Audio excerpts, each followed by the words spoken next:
Pimba. Que é um historiador, que é o Caio Prado Júnior, que vai falar do caráter do Estado brasileiro quando se forma. O Estado brasileiro ele se forma a partir da colonização. O Caio Prado tem um livro muito importante, que é a Formação Econômica do Brasil, onde ele discute o que os portugueses queriam na sociedade brasileira era apenas a exploração. E nessa exploração, o que eles fizeram? Primeiro foi tomar as terras indígenas, né? E foi uma invasão com expropriação de terra, uma invasão violenta. E nisso já começou então a ter um processo de concentração de terras. Qual é o sentido da colonização? O sentido da colonização é ocupar a terra, investir o menos possível e tirar o máximo possível de lucro, certo? Isso impactou inclusive na questão da infraestrutura, né? O Estado brasileiro sempre foi muito, sempre teve pouca vontade de investir em infraestrutura, certo? E essa ocupação dos portugueses, o que ela fez? Ela deixou a população indígena acuada, sem terra, né? Ela foi tomando as terras, e depois disso uma outra coisa, que foi a escravização africana. 5 milhões de africanos foram trazidos para cá e escravizados, certo? Todas essas pessoas ficaram apartadas das terras. E a gente vê a luta por terra aqui no Brasil desde o início. Os quilombos, as formas quilombolas, elas eram formas de disputar território, certo? Tanto que Palmares, que durou mais de 100 anos, foi uma forma de colonização territorial, né, com 30 mil pessoas, de tentar lutar por uma parte da terra, contestado também, canudos também. A principal pauta é a questão da terra, é a questão da reforma agrária. Então a questão da terra ela tem um elemento importante, que a questão da terra é o elemento que reproduz a desigualdade. Se o cara não tem aonde trabalhar a sua própria terra, necessariamente vai ter que trabalhar para alguém, certo? E nesse trabalhar para alguém é que vai se passando historicamente uma relação de pobreza, certo? Porque se você não tem acesso à terra, você vai sempre reproduzir aquela sua condição econômica de não proprietário. Se você não é proprietário, você é agricultor, né? Você é proletário do campo, trabalhador do campo. Se é trabalhador do campo, a sua renda ela está sempre mantida naquele mínimo suficiente para você reproduzir a sua existência, para você manter a sua vida, certo? Vou passar a questão aqui, os dados de hoje, esses dados de 2022, né? O Brasil é um dos países que mais concentra renda no mundo, né? 10% da população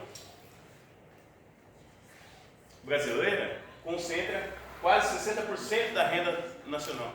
Então você vê que os mais ricos, eles conseguem concentrar a maior parte, a maior fatia do bolo de tudo que se produz nacionalmente. E agora vejam como funciona na Europa. Tem 10% da população, os mais ricos, concentra apenas 36% da renda nacional. Ou seja, a concentração de renda aqui no Brasil é o dobro da Europa. E isso tem uma questão histórica, que é essa questão de como a população ficou escravizada, né? A escravidão indígena terminou só em 1750, a dos africanos em 1888, e os africanos, os descendentes dos escravizados, foram apartados dos postos de trabalho. Vocês sabem que quando aboliu a escravidão, né, o governo pegou e trouxe migrantes europeus. Mais de 1 milhão. Logo lá na sequência da abolição, trouxe mais de 1 milhão de europeos para cá. E o que isso aconteceu? Esse está no livro do Florestan Fernandes, se chama A Integração do Negro na Sociedade de Classe. Fala isso, que você pegou os postos de trabalho que tinha na sociedade e tirou a população negra, certo? E colocou pessoas europeias para trabalhar nesses trabalhos. E aí o que essas pessoas que foram libertadas da escravidão fizeram? Elas não tinham postos de trabalho. Porque a estrutura de postos de trabalho na sociedade ela é fixa. Obviamente ela se altera de ano a ano, a tendência é para expandir, né? Mas ela se expande lentamente. Não dá para você criar 1 milhão de empregos do dia para a noite. E essa população africana que saiu da escravidão não tinha postos de trabalho para se entrar. Então ela teve que viver do quê? De bico, de mascate, coisas, formas de trabalho precárias. A renda média anual do brasileiro, em 2012, 2022, estava em torno de R$43 mil ao ano. R$43 mil ao ano dá mais ou menos 3.600 mensal. E é mais ou menos a renda que tem hoje. Óbvio que essa renda 3.600 mensal, ela faz uma justaposição, né? Então pega o que ganha até 2 salários mínimos, isso ganha 4, aí acaba colocando aqui, e aí dá esse valor aí. Enquanto a renda anual dos 10% mais ricos é mais de R$500 mil. Então você vê que a questão salarial e a divisão do produto total da renda nacional, ela tem essa imensa diferença. Isso os 10%. Nos Estados Unidos, os 10% mais ricos, eles ficam com 45% da renda nacional. Na China, os mais ricos, os 10% mais ricos, ficam com 10%, 42% da renda nacional. E na Europa, entre 30% e 35% da renda nacional. No Brasil, os 10% mais ricos abocanham quase 60% da renda total. 1% mais rico é 1.200.000 por ano. Então aqui a gente vê que os 50% mais pobres, eles recebem 29 vezes menos que os 10% mais ricos. E isso é parte das estruturas de classe sociais que a gente tem no Brasil. Quando a gente vai ver, os 50% mais pobres, eles estão tendo acesso então apenas a 0,4% da riqueza nacional. Nem 1%. E quando você pega a Argentina, que também é um país aqui da América Latina, também é um país pobre, subdesenvolvido e tal, você vê, ou em desenvolvimento, como se diz hoje, né? Você vê que os 50% mais pobres têm 5,7% da renda nacional, quase 6%. Isso reverte também a questão da fortuna patrimonial. 1% mais rico da população brasileira tem metade do patrimônio nacional, incluindo aí as terras, né? Mas também imóveis e tal, né? Aqui é a distribuição patrimonial por setores. Não sei se você consegue visualizar bem, aqui sumiu a cor daqui de cima, né? Mas vê que 1% da população brasileira tem em torno de 50% de todo o patrimônio nacional, certo? Os outros 9% têm 30% do patrimônio nacional. Os 10% mais ricos do Brasil têm quase 80% do patrimônio nacional, certo? Os outros 40%, 20% do patrimônio, e a outra metade nem tem patrimônio. Metade da população brasileira nem tem nenhum tipo de patrimônio. E olha só a diferença. Nos Estados Unidos, 1% mais rico tem 35% da fortuna nacional.